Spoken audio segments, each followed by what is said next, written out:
Assalamualaikum warahmatullahi wabarakatuh. Masih bersama saya Hadi Santoso.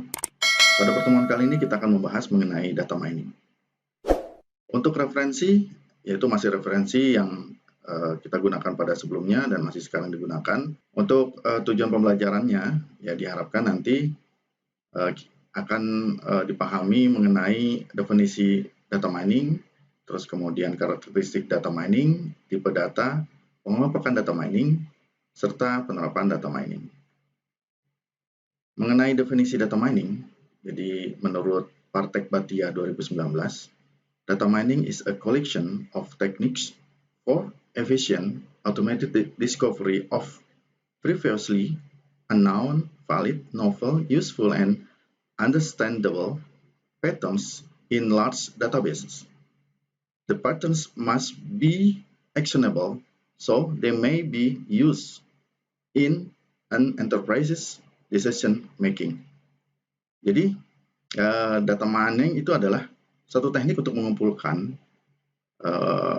suatu data, ya, di mana secara otomatis, ya, dan efisien itu akan mencari atau ditemukan sesuatu, ya, yang tadinya tidak diketahui, ya, yang valid, yang asli, ya, yang novelty, terus kemudian yang berguna, dan suatu bentuk yang tidak dipahami, ya, yang nantinya, ya, itu akan dibuat keputusan, ya, akan dibuat keputusan pada sebuah perusahaan. Nah, menurut pendapat yang lain, yaitu bahwa data mining itu merupakan proses untuk menggali, ya, atau mining, ya, biasanya kita menyebutnya atau orang-orang menyebutnya pengetahuan dan informasi baru dari data yang berjumlah banyak pada data warehouse dengan menggunakan kecerdasan buatan atau artificial intelligence, statistik, dan matematika. Definisi lain, ya, yang bisa kita ambil, yang hal penting dari dua pengertian tadi, dari menurut pendapat-pendapat para pakar, yaitu yang pertama adalah proses penemuan otomatis dari pola yang sebelumnya tidak diketahui, yang dalam volume data yang sangat besar. Nah, volume data yang besar ini biasanya merupakan dari data historical, ya, dari suatu organisasi, ya, yang dikenal sebagai gudang data, ya, atau data warehouse. Nah, data mining biasanya berhubungan dengan volume-volume data yang besar dalam ukuran, ya, size gigabytes atau terabytes, kadang-kadang bisa melebihi dari ukuran tersebut, yaitu zettabytes, ya, ini untuk data yang besar. Nah, polanya itu biasanya harus valid, ya, jadi nantinya itu ketika diolah, data itu akan menjadi valid, terus kemudian dapat dimengerti, ya, dapat dipahami, karena memang untuk membuat keputusan, dan akhirnya menjadi data yang baru, ya, terus kemudian nanti datanya itu berguna, ya, dan tentunya, ya, memang tadi sudah disebutkan, yaitu dapat dimengerti. Jadi data mining memungkinkan sebuah perusahaan atau bisnis untuk menentukan pola historicalnya atau historis untuk memprediksi perilaku dari masa depan. Nah, jadi meskipun penambangan data dimungkinkan dengan jumlah data yang misalnya yang lebih kecil, ya, semakin besar itu semakin baik akurasinya, sehingga dapat diprediksi hasilnya dengan baik pula. Nah, sumber data dari sebuah data mining, ya, umumnya itu berasal dari data warehouse, ya. Seperti yang sudah kita pelajari sebelumnya, bahwa dengan adanya ketersediaan data, kita memiliki kumpulan data yang siap kita gunakan untuk proses analisis, ya, dengan tujuan untuk memperoleh sebuah informasi, ya, seperti itu. Nah, berikutnya, penggunaan data mining itu biasanya digunakan oleh end user. Apa itu end user? End user adalah orang yang membutuhkan sebuah informasi. Nah, lingkungan data mining bisa berupa sistem client server ataupun sebuah arsitektur berbasis web. Jadi oleh sebab itu, sebuah data mining sebaiknya bersifat user friendly, ya, dapat dipahami, dapat digunakan, ya, dan dapat mudah dipahami oleh seorang pengguna. Yang menjadi perhatian pengguna biasanya apa? Bagaimana informasi tersebut, ya, atau pengetahuan yang dihasilkan oleh data mining itu bisa dimengerti, ya, dan sehingga bisa diambil sebuah keputusan. Nah, algoritma dari sebuah sistem data mining biasanya menjadi hal yang dipikirkan oleh sebuah atau seorang pengembang sistem. Nah, berikutnya, bila kita lihat karakteristik data mining diposisikan sebagai irisan dari banyaknya disiplin ilmu yang bisa kita lihat pada layar, yaitu termasuk di dalamnya ada statistik, ya, ada pattern recognition, ada artificial intelligence, ada machine learning, ada database, ya, ada mathematical modeling, terus kemudian ada manajemen science dan information system atau sistem informasi. Untuk bisa kita ketahui, ya, beberapa karakteristik data mining itu adalah sebagai berikut. Yang pertama bisa kita lihat adalah data biasanya bersumber dari database yang besar, yang terkadang berisi dari data-data yang berada di beberapa tahun, ya. Banyak dalam kasus pada perusahaan, jadi data tersebut itu harus dibersihkan terlebih dahulu, ya, di cleaning, ya. Kenapa harus dibersihkan? Karena biasanya ada suatu data, ya, data yang berisi yang datanya itu tidak valid, ada data yang nul. Nah, dengan adanya data-data yang nul tersebut, ya, artinya data tersebut itu adalah data yang kosong, ya. Jadi harus dibersihkan terlebih dahulu. Nah, setelah dibersihkan, tentunya data tersebut perlu diintegrasikan ke dalam data warehouse, sehingga data tersebut ketika ingin kita ubah menjadi suatu sistem informasi atau informasi untuk mengambil keputusan, ya, data tersebut jadi lebih valid, ya, hasilnya nanti. Nah, berikutnya, lingkungan data mining biasanya menggunakan arsitektur client server ataupun arsitektur yang berbasis web untuk sebuah sistem informasi.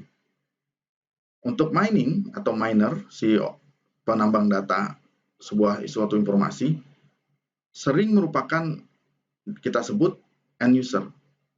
Nah, biasanya end user tersebut mengajukan pertanyaan-pertanyaan khusus yang membutuhkan jawaban yang cepat dengan sedikit atau tanpa kemampuan pemrograman. Jadi tidak perlu adanya kemampuan pemrograman, hanya pengetahuan sedikit mengenai, biasanya kalau dia kaitannya dengan client server, yaitu servernya menggunakan SQL server. Ya, tentunya sedikit mengetahui, ya, perlu adanya pengetahuan mengenai SQL server. Berikutnya, seringkali melibatkan penemuan hasil yang tidak terduga, sehingga mengharuskan pengguna berpikir kreatif, termasuk menginterpretasikan temuan. Jadi perlu adanya berpikiran kreatif, ya.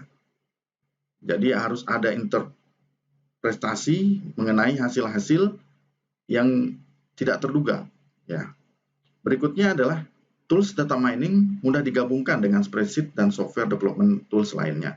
Jadi biasanya memang tools mining ini bisa diintegrasikan, kita panggil, ya, kita gabungkan, ya. Contoh dari Excel mungkin yang kita ambil datanya, ya, kita gunakan datanya, atau dari format yang lain, CSV, ya, atau dari format-format web, ya, yang lain, TXT dan sebagainya. Nah, setelah itu data yang kita tambang tadi, ya, itu bisa kita analisis, ya, dan digunakan dengan cepat dan mudah, ya. Jadi karena data-data yang akan kita olah tersebut, ya, biasanya datanya besar, ya, jadi perlu menggunakan teknik-teknik mining supaya nanti data-data tersebut yang bisa dihasilkan dengan cepat, ya, terus kemudian dengan mudah dan bisa ditampilkan informasinya, kemudian bisa diambil keputusan dengan cepat pula.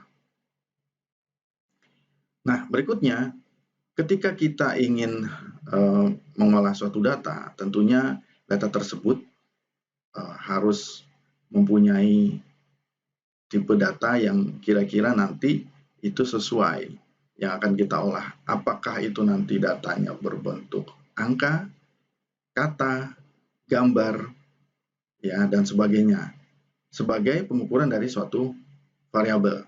Ya. Data merupakan kumpulan fakta yang biasanya didapat sebagai hasil pengalaman, pengamatan, atau eksperimen. Nah, pada contoh di layar, ya, pada gambar di layar bisa kita lihat data itu terdiri dari data yang struktur dan tidak struktur. Bisa juga kita sebut juga semi struktur. Nah, untuk data yang struktur itu ada kategorikal dan numerikal. Nah, untuk kategorikal dibagi lagi menjadi nominal, ordinal. Untuk numerikal, interval, rasio.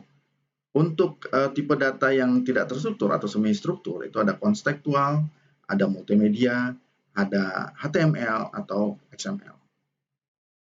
Nah, penjelasan mengenai data-data tadi, yaitu yang pertama adalah data kategoris, ini mewakili label dari beberapa kelas yang digunakan untuk membagi variabel menjadi beberapa kelompok tertentu. Nah, contoh data kategoris itu biasanya jenis kelamin, agama, kelompok umur, dan tingkat pendidikan. Nah, yang berikutnya adalah data nominal. Nah, data nominal ini biasanya berisi pemberian kode sederhana yang ditetapkan ke objek sebagai sebuah label yang bukan hasil pengukuran. Contohnya apa? Contohnya adalah data status perkawinan yang dapat dikategorikan sebagai data lajang, menikah, bercerai, ya. Nah, untuk yang berikutnya adalah data ordinal. Data ordinal itu berisi kode yang diberikan ke objek sebagai label yang juga mewakili urutan peringkat di antara mereka. Misalnya, variabel skor, kredit, ya, secara umum dapat dikategorikan sebagai rendah, sedang, tinggi. Nah, yang berikutnya ada data numerik. Nah, data numerik ini biasanya mewakili nilai numerik dari suatu variabel tertentu. Nah, contoh variabel yang bernilai numerik adalah umur, jumlah anak, dan total pendapatan rumah tangga, dan lainnya, ya. Untuk data interval adalah variabel yang dapat diukur pada skala interval. Contoh umum pengukuran skala interval adalah suhu pada skala Celcius. Pada skala khusus ini, unit pengukurannya itu 1/100 dari perbedaan antara suhu pembeku dan suhu mendidih air dalam tekanan atmosfer. Artinya, tidak ada nilai nol absolut. Berikutnya untuk data rasio meliputi variabel pengukuran yang biasanya ditemukan dalam ilmu fisika dan teknik, ya. Nah, ini contohnya yaitu massa, panjang, waktu, sudut, energi, dan muatan listrik. Nah, merupakan contoh dari fisik yang merupakan skala-skala dari variabel pengukuran untuk tipe data rasio. Nah, yang berikutnya adalah pengelompokan data mining. Data mining secara umum, ya, dapat dikelompokkan menjadi 3 kategori. Ya, jadi ketika kita mempelajari data mining, ada 3 kategori utama, ya, yang dapat digunakan untuk apa? Untuk memprediksi, untuk asosiasi, untuk mengelompokkan atau clustering, ya. Nah, berdasarkan cara pola yang diekstraksi dari data historis, algoritma pembelajaran dengan menggunakan metode data mining dapat diklasifikasikan sebagai supervised atau unsupervised. Nah, dengan adanya algoritma atau metode pembelajaran yang diawasi, supervised, itu diperlukan sebuah data pelatihan, ya, atau data training yang mencakup pemberian data atribut atau label kelas, ya. yaitu variabel output atau variabel hasil. Nah, untuk sebaliknya, ya, dengan pembelajaran tanpa pengawasan atau unsupervised, jadi tidak diperlukan sebuah data training, jadi langsung saja, ya, tidak diperlukan sebuah data training atau data pelatihan karena tidak mencakup atribut deskriptif. Nah, ini adalah gambar yang memilah-milah, ya, membagi data mining ke dalam kelompok prediksi, asosiasi, dan clustering. Di mana untuk prediksi itu masuk ke dalam kategori klasifikasi dan regresi, ya. Nah, untuk klasifikasi dan regresi sendiri, menurut metode pembelajarannya bisa kita lihat, ini masuk ke dalam kategori supervised, ya, masuk ke dalam kategori supervised, yang biasanya algoritma populernya atau populer algoritma yang digunakan yaitu klasifikasi dan regresi tree, ya, yaitu ada klasifikasi, regresi tree, terus kemudian ada ANN, ada SVM, ada genetic algorithm atau algoritma genetika. Nah, berikutnya algoritma populernya untuk yang berikutnya yaitu ada decision tree atau pohon keputusan, ada ANN atau MLP, ada SVM, ada ROG set, ada genetic algorithm. Nah, yang berikutnya adalah linear non-linear regresi, ya. Ada regression trees, ya, atau pohon regresi, atau ada yang berikutnya ada ANN atau MLP dan SVM. Untuk kategori yang berikutnya mengenai asosiasi, itu dibagi menjadi link analysis dan sequence analysis. Nah, ini masuk ke dalam metode pembelajaran unsupervised. Nah, untuk asosiasi sendiri, algoritma populer yang digunakan adalah a priori, 1R, 0R, eclat, ya. Ada expectation maximization, a priori algorithm, graph based matching. Nah, yang berikutnya ada a priori algorithm, FV growth teknik. Nah, kelompok yang ketiga dari data mining yaitu adalah clustering atau pengelompokan. Ini dibagi menjadi outlier analysis, masuk ke dalam metode pembelajaran unsupervised. Ya. Untuk algoritma populernya itu biasanya menggunakan K-mean, ya, ANN atau SOM, ya, K-mean, expectation maximization, ya. Inilah algoritma masuk ke dalam pengelompokan data mining, di mana data mining tersebut dibagi menjadi 3, yaitu prediksi, asosiasi, dan clustering, ya. Berikutnya bisa kita lihat contoh-contoh atau penjelasan singkat mengenai prediksi bisa disebut sebagai tindakan bercerita tentang masa depan. Jadi prediksi bisa kita sebut sebagai tindakan bercerita tentang masa depan. Nah, istilah umumnya itu bisa dikaitkan dengan prediksi, dan orang bisa menyebutnya peramalan atau forecasting.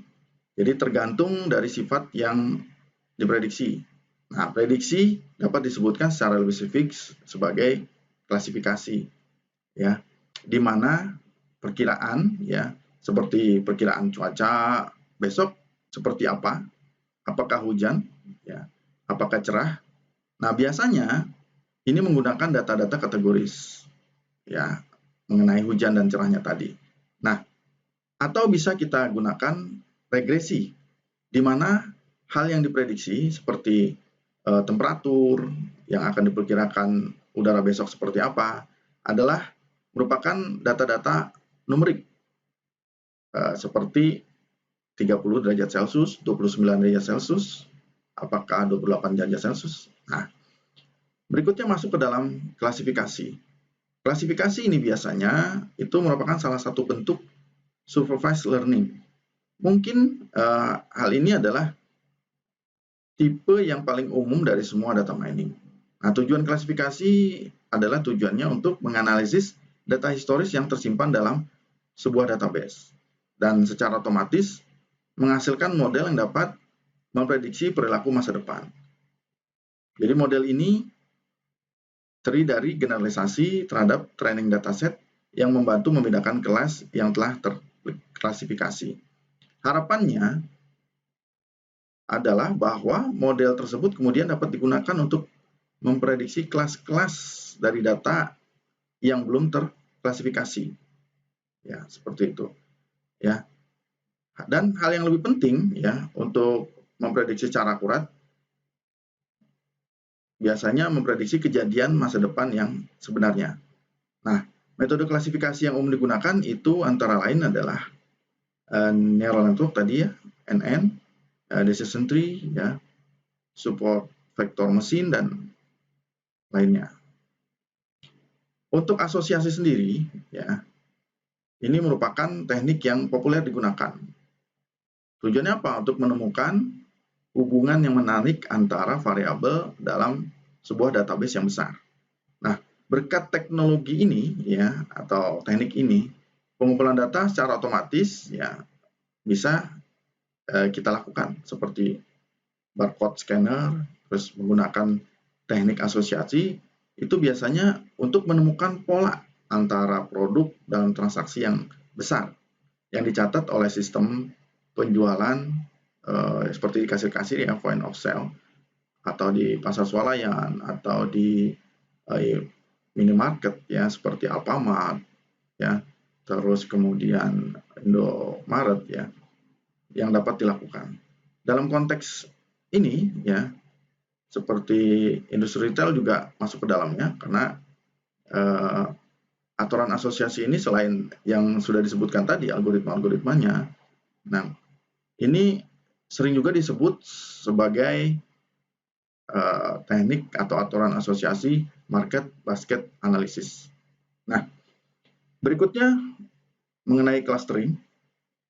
Clustering itu mempartisi kumpulan dari objek ke dalam segmen tertentu yang anggotanya memiliki karakteristik yang serupa atau sama.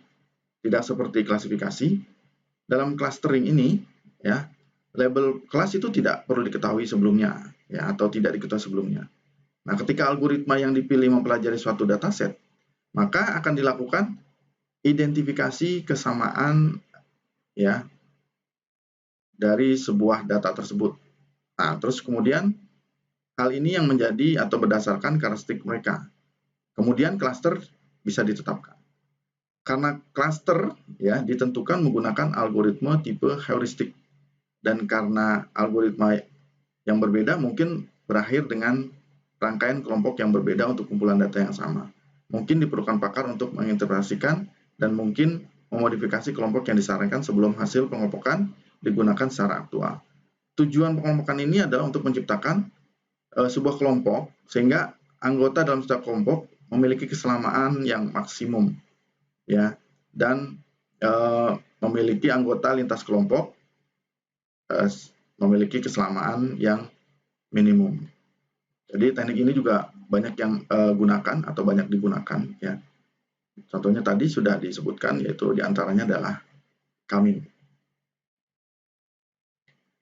Pengelompokan data mining berikutnya ya, bila kita lihat, jadi pada penelitian data mining itu dapat berupa hipotesis driven atau discovery driven. Ya, jadi data mining itu berbasis hipotesis. Dimulai dengan hipotesis oleh pengguna yang kemudian berusaha untuk memvalidasi kebenaran hipotesis tersebut. Nah, contohnya ini adalah seorang manajer pemasaran dapat memulai dengan proposisi berikut ya. Apakah penjualan DVD player terkait dengan penjualan perangkat televisi? Nah, sementara itu data mining yang berupa discovery driven itu menemukan pola.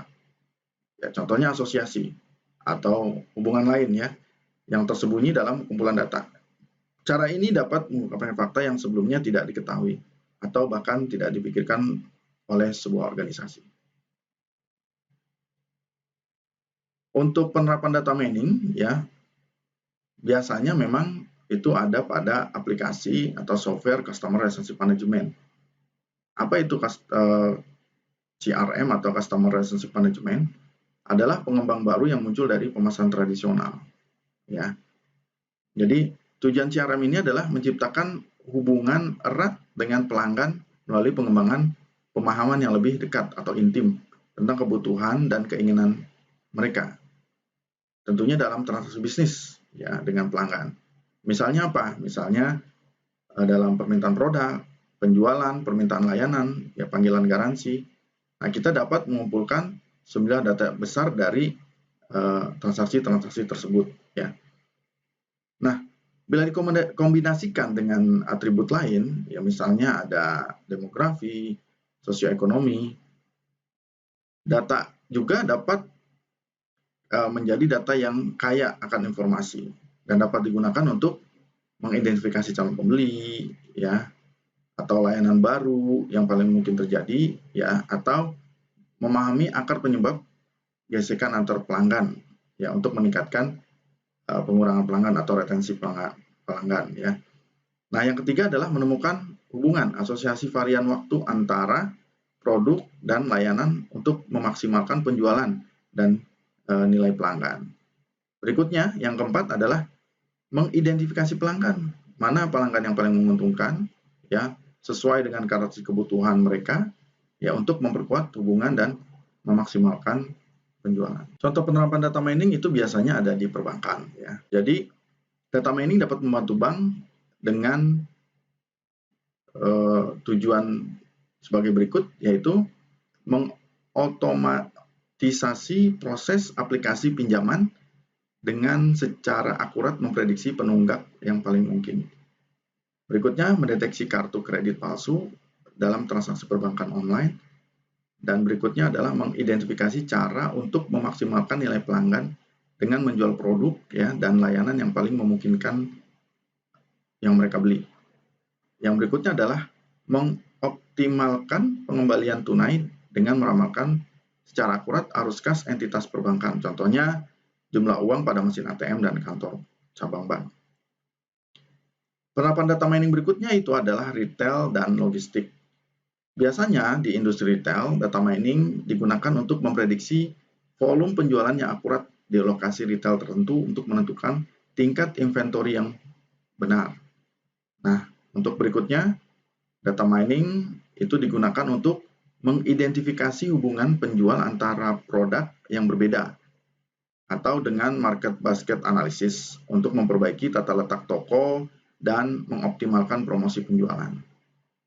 Nah, untuk berikutnya, ya, data mining untuk memperkirakan tingkat konsumsi berbagai jenis produk atau berdasarkan kondisi musiman dan lingkungan. Untuk mengoptimalkan logistik sehingga memaksimalkan penjualan.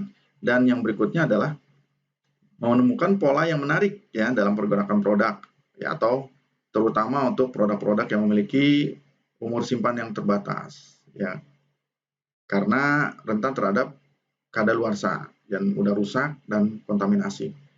Dalam rangkai pasokan dengan menganalisis data sensorik dan RFID. Penerapan data mining berikutnya itu ada dalam perdagangan saham atau pialang dan perdagangan menggunakan data mining. Nah, jadi bagi mereka, ya, pada pialang dan pedagang menggunakan data mining itu untuk apa? Untuk memprediksi kapan dan berapa harga obligasi tertentu akan berubah. Berikutnya, untuk meramalkan kisaran dan arah fluktuasi saham. Yang berikutnya, menilai dampak dari isu dan peristiwa tertentu terhadap keseluruhan pergerakan pasar. Dan yang berikutnya, yaitu mengidentifikasi dan mencegah kegiatan penipuan dalam perdagangan efek. Penerapan data mining berikutnya itu ada dalam kedokteran, ya. Jadi bidang kedokteran, data mining itu harus dipandang sebagai pelengkap yang sangat berharga untuk penelitian di bidang medis, ya, yang terutama bersifat klinis dan biologis. Yaitu analisis data mining dapat mengidentifikasi pola baru untuk meningkatkan survivabilitas dari pasien kanker. Berikutnya, untuk memprediksi tingkat keberhasilan pasien transplantasi organ untuk mengembangkan kebijakan pencocokan donor organ yang lebih baik. Yang berikutnya, mengidentifikasi fungsi gen yang berbeda pada gen manusia. Dan yang terakhir, bagaimana analisis data mining itu dapat menemukan hubungan antara gejala dan penyakit, serta penyakit dan perawatan yang berhasil untuk membantu profesional medis untuk membuat keputusan yang tepat dan tepat pada waktunya. Mungkin itu ya penjelasan data mining pada hari ini ya. Semoga dapat bermanfaat apa yang telah dijelaskan. Ya, mohon maaf bila ada salah. Sampai jumpa di pertemuan berikutnya. Assalamualaikum warahmatullahi wabarakatuh.